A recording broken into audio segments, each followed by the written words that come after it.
Okay, ladies and gentlemen, today we're going to be talking about the concept of arbitrage. Now, arbitrage is a financial principle, and remember that the systems that we're showing you are all based on sound fundamental financial principles, rules of finance that are true whether you have a dollar or $1 million. Things like compounding, the velocity of money principle, and arbitrage. So today we're going to learn about arbitrage. We're going to learn what is it and how can we use it. All right, the Wikipedia definition of arbitrage is the practice of taking advantage of a price difference between two or more markets.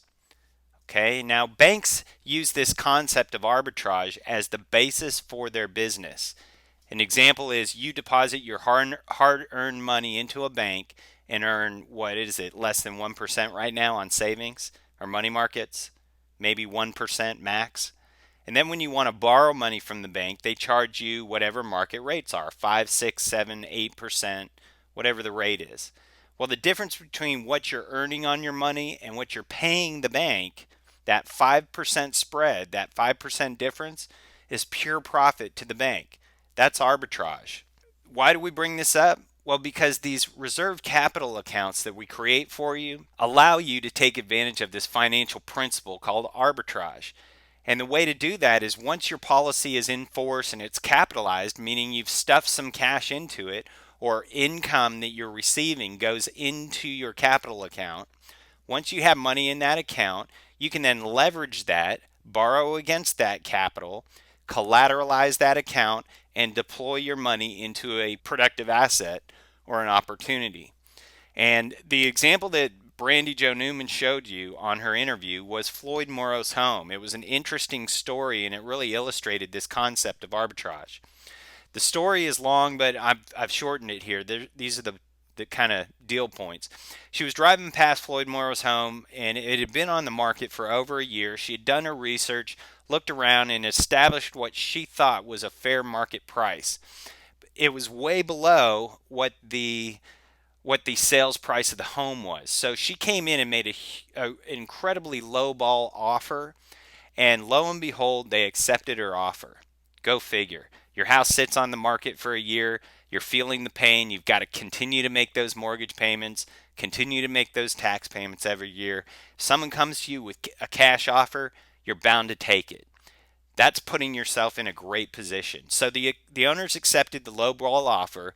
She turned around, wrote an ad on Craigslist the same day, flipped the property, and sold it for $20,000 more than what she purchased it for. Now she hadn't even written the check to Floyd Morrow. They hadn't even closed on the purchase of that property yet, and she had already turned around and sold it and pocketed 20 grand. Okay? Now the interesting thing here was that not only did she pocket the extra 20 grand, but she financed the property for the new buyers, creating a productive asset.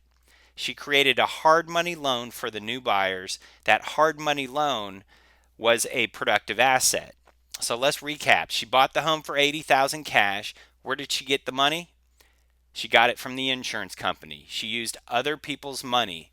She did not use her own cash and transfer that wealth into the real estate asset. She let her cash continue to grow and compound and enjoy that uninterrupted compounding that we talk about.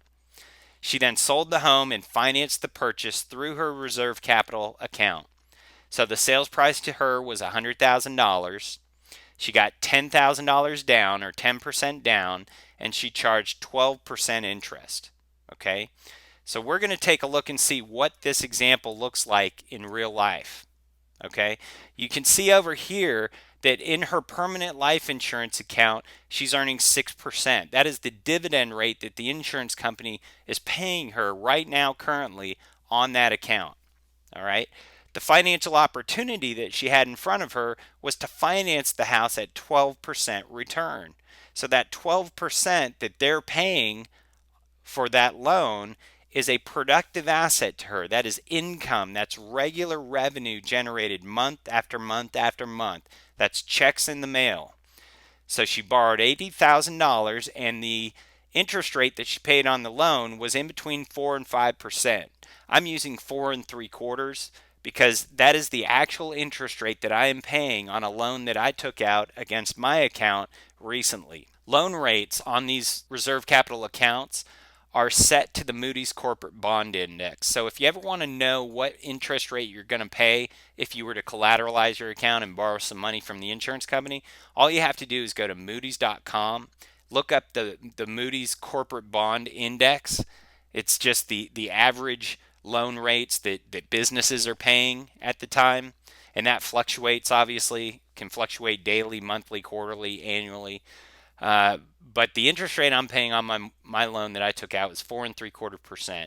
So you can see that the difference between 4.75% and 12%, that difference between what she's paying on the money and what she's earning from the income from that property, that is what we call arbitrage.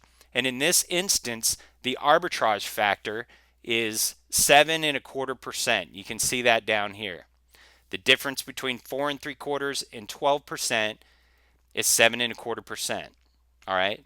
But wait, it's not over. What is she earning on all of her money in that account? 6%. So not only is she arbitraging in this instance at the rate of 7.25% arbitrage, pure profit, but she's also earning 6% on her money. So the real effective rate of return on this deal that she just created for herself is not the 12% return that she would see month after month from that real return, that income stream.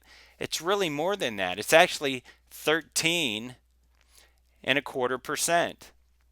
Her effective rate of return on this deal is 13.25%. When you earn that money, you have three options, three things that you can do with that money. Every year, it looks like she's going to earn about $5,800 a year. And that, of course, that is taxable growth. So she will have to pay tax on that money. The question I have for you is at the end of the year, when she gets that tax bill from Uncle Sam, where do you think she's going to go to get the money, the dollars, to pay that tax bill? Where do you think she'll get that money? That's right. She'll get it from her permanent life insurance contract. She'll borrow against the account, collateralizing her money, and pay Uncle Sam using tax-free dollars. She's going to use tax-free money to pay the tax bill, beating Uncle Sam at his own game. Okay? So now when you look at this and you take a look at this situation, this is a real situation. That $5,800 a year that opportunity is generating, you have three options, three things you can do with that money, okay? You can repay the loan, which we recommend. You know, we always say you got to be a responsible banker and pay yourself back first. So we recommend paying that loan back, recapitalizing your account so that you can go out and find another opportunity as quickly as possible. All right? But if she chooses to, she can add that money into more opportunities right away. She can actually take that cash flow and go out and buy other things or reinvest those dividends, essentially. Be the same thing as if you reinvested those dividends. The third option is she can take that $5,800 a year and purchase more life insurance, maybe on her niece or her nephew. Create another account, another bucket to capture all of that $5,800. All right. So again, lots of options, lots of flexibility, and more importantly, lots of control with your wealth and your capital. So I hope this is useful and helpful to you learning this concept of arbitrage. Stay tuned. We have a lot more coming your way.